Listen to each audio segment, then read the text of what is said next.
海外発送をスタート。世界228カ国にお届けします。詳細は概要欄をご覧ください。卓球で世界をつなげよう。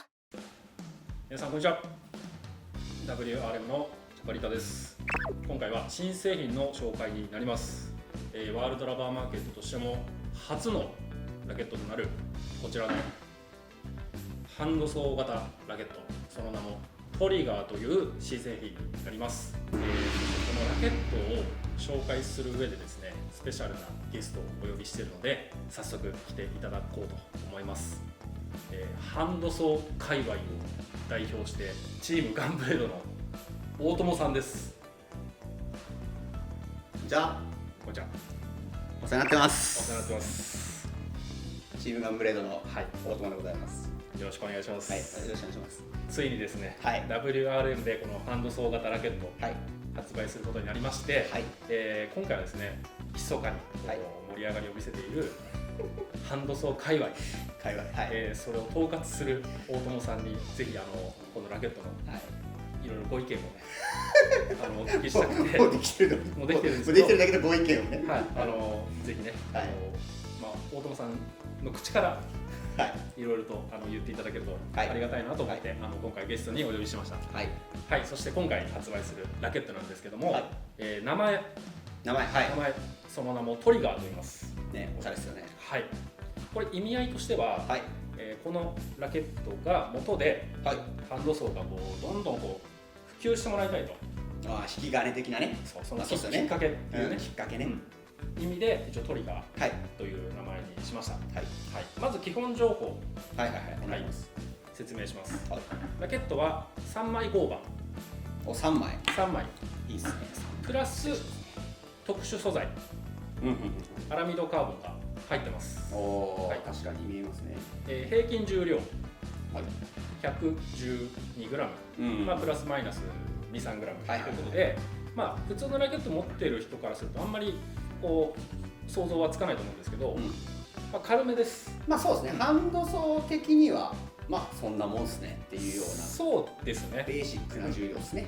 で設計上このブレードはちょっとちっちゃくて、はいで木のグリップを採用しているので、はい、数字から見る重量よりも、バランス的にはより軽いと。そうですね。さあでは早速このラケットのですね、はい、特徴を特徴これから説明していきたいと思うんですけど、はい、まずその1、もはい、うこれが決定的です。はい。超安いです。おお。超安いです。超超安いです。超がつく。超がつきます。何をもって超なのか。はい。これ、はいごめんなさい。販売価格は、はい、インターネットの販売ページをご覧いただきたいんですけど、はい、はい、はい、はい。本当に頑張りました。ここ一番頑張ったと言ってもいいです。はい、もうとにかく普及させたいので、はい、はい。やっぱり手に取っていただきまあそうですよね。はい、はい、というところで、はい。もう驚きの価格になってるんで、そこは。ちなみに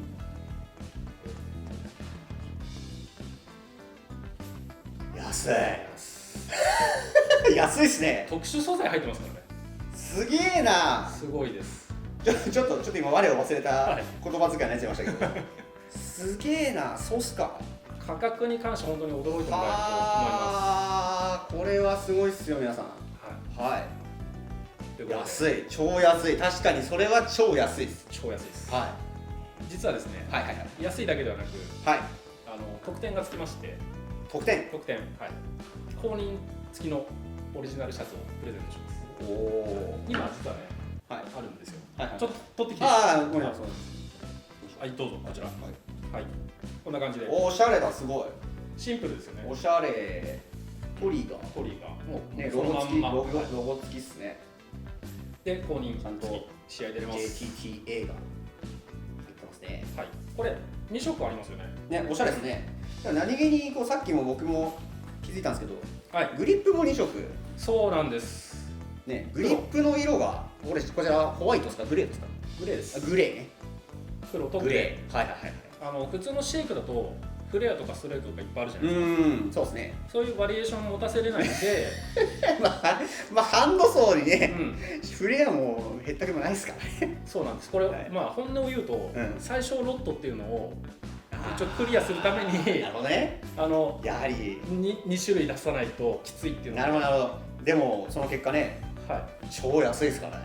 そうです。すごい。なるほどね。それやっぱ選べるのはいいですよ。でもやっぱそうやっぱこうね、そういうところでこうちょっと試合のね、はい、気持ちとかね、用具に対する愛着とかね、変わりますからね。あとあわよくば1人2本買ってくれないかなっていうのもまあいいっすね。はい、まあ安いんで。はい。でもこのシャツが黒には黒、黒には黒ね。はい、グレーにはグレーがなるほど。つきますので、はい、これもねいいですから。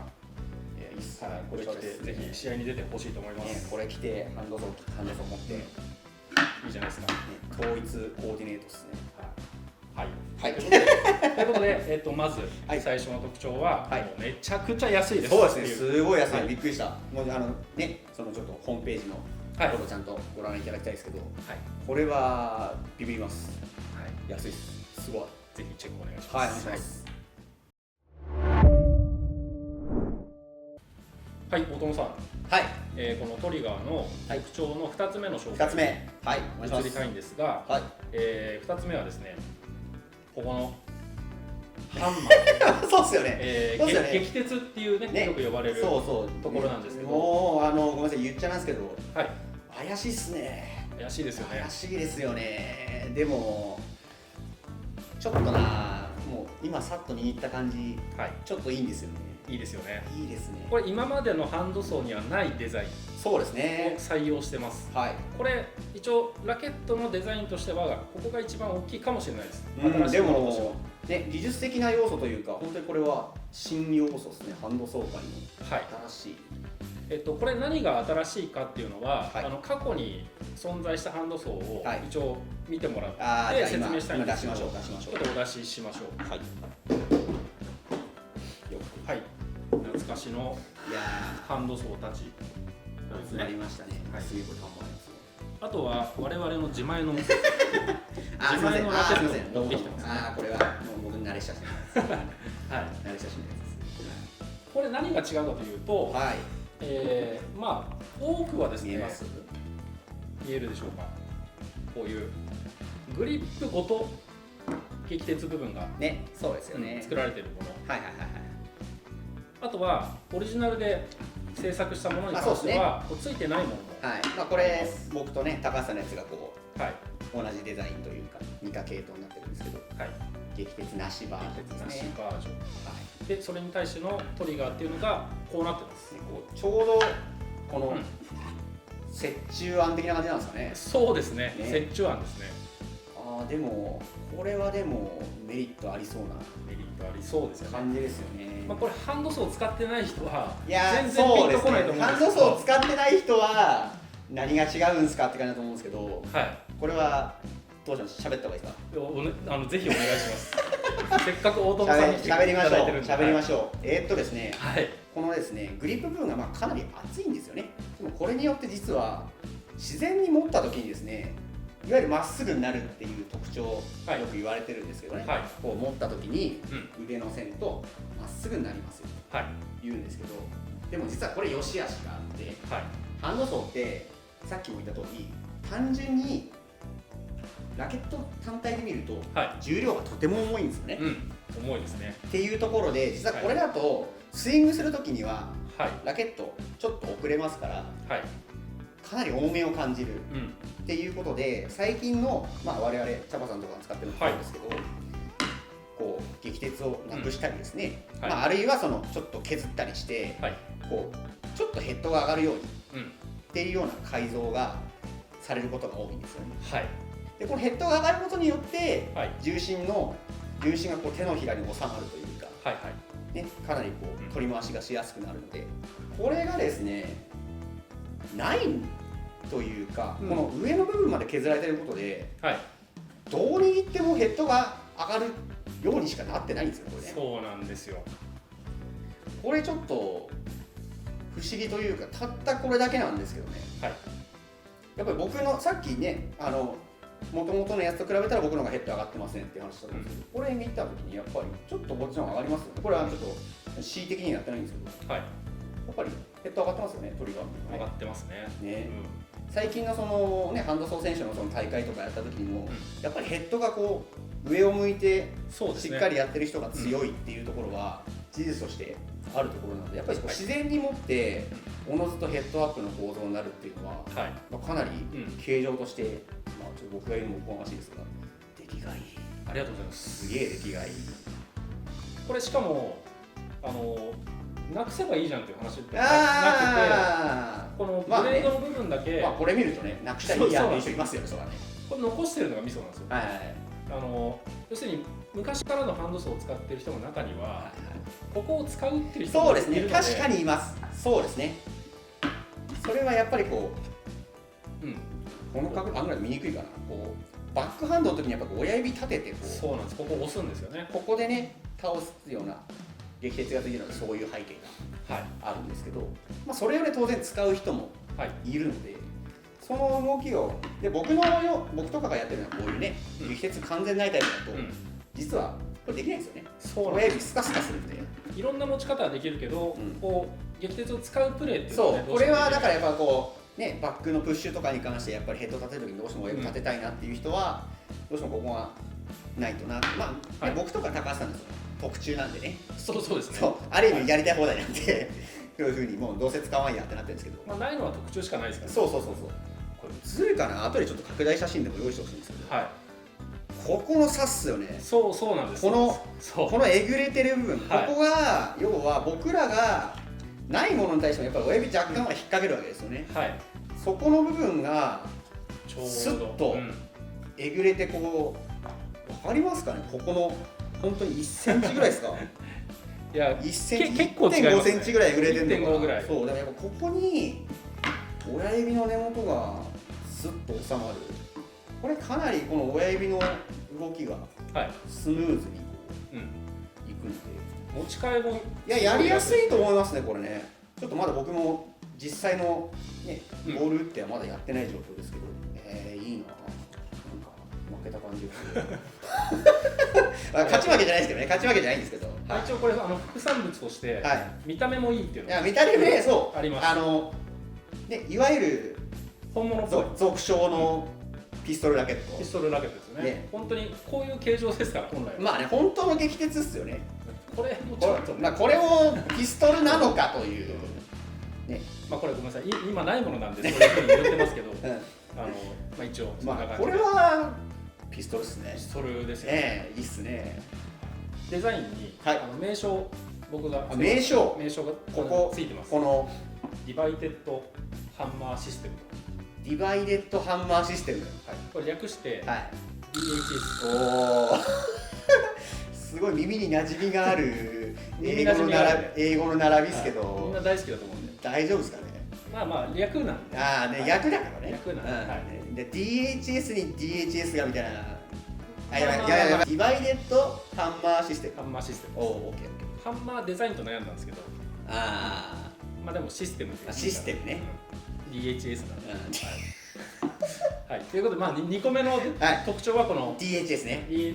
ここのデザインをとにかくでも素晴らしい、頑張って作りましたっていうところですね。3つ目、グリップ、グリップそうですね。じゃあ3つ目いっていいですか。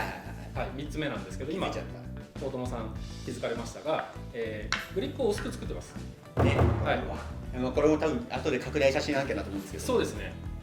薄いっすね。基本太いんですよ、ハンドソン。そう、それはいろんな方がご指摘されております。太いと。で、ごめんなさい、これ一応最初に説明しますが、太いのが悪いわけじゃないです。で、さらに言えば太ければ細くすることもできます。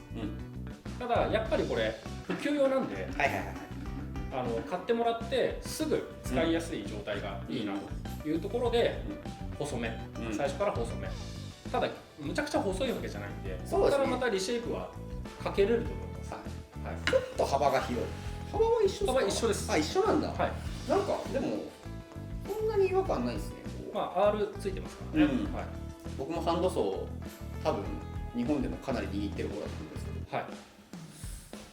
けど、違和感はないですね。本当持ってもらって持ちやすい。いやでもね、本当にね、あるべき姿としてはやっぱりこうね、本当にこの状態からスッと握って、はい、何も違和感がない。でしかも、ハンドソーってよくね、この穴があるおかげで、まあ、握りが一定になるっていうね、はいはいはい、そうですね、効果が言われますんで、この状態でスッと握って、でこれ無加工ですからね。これ無加工です。本当にもうだって買ってというか、もう今ね、僕も渡されてそのままで持ってますけど、まっさらな新品です。なんか僕がちゃんとこう調整したハンドソーと比べると全然違和感がない。もう本当にこのままいけると思います。いや、いけそうですね。はい。いいな。まあこういうところで、まあ、全体的にまあ、安いだけじゃなくて、そのハンドソー初心者の人にとにかく使いやすい設計にしてます。でも、そう確かにね、これはね、ぜひ握ってほしいですね、やはり。はい、はい、いつしか我々も着替えましたがちょっとさっきね、プレゼントのやつ。はい、そうです。これ実際プレゼントで作るシャツ。おしゃれです。いいっすね。はい。グリップとお袖か。はい。作ろう。はい。はい。で、このトリガーですが、はい。実際使った使用感ということで、まあプレイ動画もね、まあ皆さんに見てもらいたいんですけども、必要ですね。まあ我々はまあうまい下手ちょっと置いといて、まあそうですね。ハンドソーは使ったことある。そうですね。まあ使ったことあるんじゃない。バリバリなんで。ハンドソー歴大体まあそうですね、10年ちょいちょいですかね。ですよね。はい。まあそれなりに長いことハンドソーやらせていただいてます。はい。なのでハンドソー初心者ちょうどいい方をお呼びしてます。はい。じゃあお願いします。お願いします。こんにちは。こんにちは。こんにちは。いちです。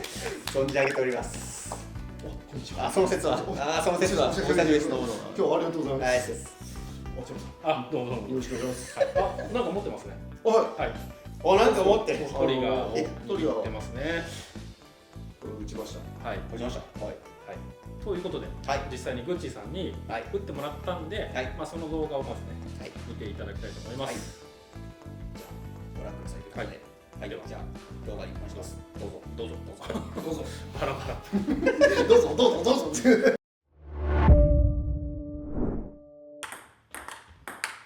それではトリガーの下動画を見ていきましょう。今回使用しているラバーはフォアニゲオのネクサス EL Pro 48。バックに木製5超極薄を貼ってシダを行っています。まずフォアハンドとバックハンドをシダしていますが、シェイクやペンと比べても全く違和感がないというのが第一印象です。通常のシェイクよりもヘッドを下に構えやすいので、バックハンドの強打はむしろやりやすい印象です。下回転に対する強打も同じく、ヘッド位置の関係でシェイクよりも速い打点でボールを捉えやすいです。ハンドソーはシェイクのグリップでペンのヘッド角度を持ったようなラケットと言えます。その特徴が生きるのがこの巻き込みドライブです。台に近い位置からでもボールの横を捉えやすく、相手を翻弄するトリッキーなプレーが可能となっています。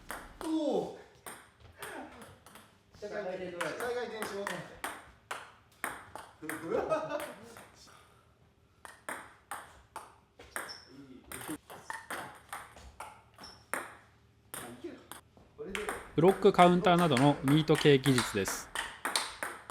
これはハンドソーというよりかはトリガーの合板の性能です。しなりが強く出てしまうハンドソーの弱点を補うために厚めの合板設計がトリガーではなされています。続いてレシーブです。これまでにも触れてきましたが、ハンドソーは速い打点でボールを捉えやすく、またシェイクよりもボールの横や下に触れやすいといった特徴があります。これらの長所を生かし、レシーブでは相手サーブの回転を正面から受けることなく、また多彩な返球でレシーブから先手を奪うことも可能です。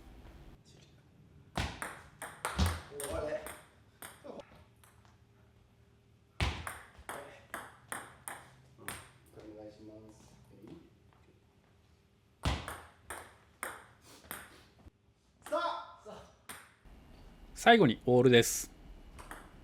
馴染みのない人からするといまいちイメージのつかみにくいラケットであるハンドソーですが、今回のシダを見て、感じた感想としては、ペンホルダーのラケット角度がついたシェイクハンドグリップのラケット、そういった印象です。サーブやレシーブ、また巻き込みドライブなどペンホルダーが得意とする技術が再現しやすく、フォアとバックではシェイクに近い安定感があります。しかし過去のハンドソーラケットがここまで使いやすい性能であったわけではありません。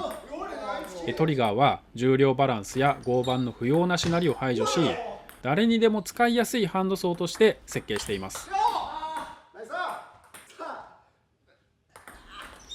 ただ唯一の欠点として、裏裏を選ぶとどうしても重くなってしまうという点があります。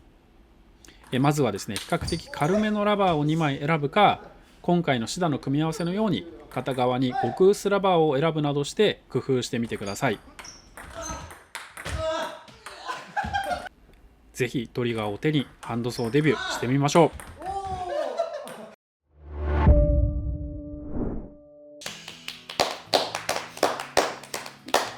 う。よかったっすね。なんかこういう表現が正しいかわかんないですけど、普通に打ててる。そう。いや、普通なんですよ。そう。皆さん普通に打ててることはすごいことですよ。はい。そういうことですよ。そうなんですけど、いやでも皆さん誤解をされている。普通ですってハンドソー。普通。そう、普通なの。普通のラケットとして選択肢にちゃんとね、上げられる性能をしてるんですよ。そう。実際にね、打った本人から感想を聞きたいと思うんですけど、グッチさんまずどうですか、このトリガー使ってみて。いや使ってみて、なんかちょっと面白かったのは、サーブがいろんなサーブが出しやすいんですよ。めちゃめちゃ色。そうなんです。ちょっとしゃがみ込みみたいなのも簡単に面がこういろんな面作れちゃうんで、フォア側でしゃがんだり、バック側でしゃがんでしゃがみ込みサーブしたりとか、ワイパーとかも出せるし、ワイパーやりますね。ワイパーサーブとかもね、すごく面が作りやすいし、巻き込み系もいろんな角度出せるんですよ。確かに。横だったり、ちょっとボールの上側掴んだりとかも簡単にできるんで。でもやっぱりね、このサーブいいし。サーブの握り替えのバリエーションは確実に今までのハンドソーにあります。これは間違いない。最初にサーブが、そう、サーブが面白すぎていろいろできちゃうんですよ。普通のフォアバックはどうですか？は普通に打てます。まあそうですね、動画でもう普通に打ててましたもんね。あとはまあラリー中になんか巻き込んでドライブとかすごくしやすくて、フォアドライブはもうなんかフォア前にドライブとかできます。カーブかけてめちゃくちゃサイド切る。そうですね。前にいながらしっかりこうね、カーブドライブ系でフォアのサイドなんか切れるのは、まあハンドソーならではのね。やっぱそれ以外でグッチさんなんかありますか？プレーで。そうですね。あとはまあレシーブの感覚なんですけど、この早く捉えることがしやすいですね。ペンホルダーの良さに似てるんですかね。こう入るっていうんですか。打点がこう入るじゃないですか。なんか先端とかこう入るから、なんか早いタイミングつかめるんで、なるほど。レシーブの質が高いっていうか、意外に。ペンホルダーの代表の得意な感覚に近いですね。ここで取られるんで。まあそれに関してはこうシェイクとね、ペンってこう手首がこう曲がったりね、しやすいです。これ単純にこう握った長さがそのままこうまっすぐいくので、ラケットの長さをこうフルに生かしやすい構造ですね。あとなんかそれちょっと横捉えやすいんですよ。あとレシーブ的にこう正面つかむとちょっと横掴んだりとか。で速い打点で掴めるんで、要するにレシーブがめっちゃ収まるんですよ。ピタピタみたいな。正面掴む、ボールの正面掴むとやっぱレシーブでふわってやっぱ飛んでいっちゃったりするんですけど、もうねハンドソーは横が簡単に掴めますので、速い打点で掴めるからよりなんかレシーブが浮きづらいというか、まあチキータとかそういう打法もめちゃくちゃしやすいっていう。チキータとかも簡単に覚えやすいです。ジャパンさんハンドソー使いますよね。使います。チキータもめっちゃ面白いができるんで。僕バックでください。いや俺もだ。俺もバック2だからな。サーブレシーブは結構面白いです。まあラリーは普通にできるだろうなと思ってやってその期待通りだったんですけど、サーブとレシーブが思ったより使い込んだらよかったっていう。ということはまあさっき大友さんも言ってましたけど、シェイクに変わるものとして選択肢としてありですかね？ありですね。おお、よかったです。全然本音で本音でありですね。ありがとうございます。全然ありです。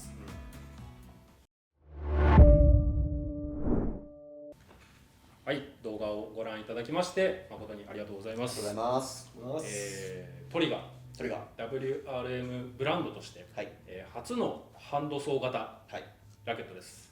とにかく安い、安いっていう時点でも手に取っていただきやすいと思うんですけど、それだけじゃなくラケットもかなり突き詰めて作って、誰が使っても使いやすいと感じてもらえる仕上がりになってると思います。はい、ということで WRM の新製品トリガー、ぜひよろしくお願いします。ありがとうございます。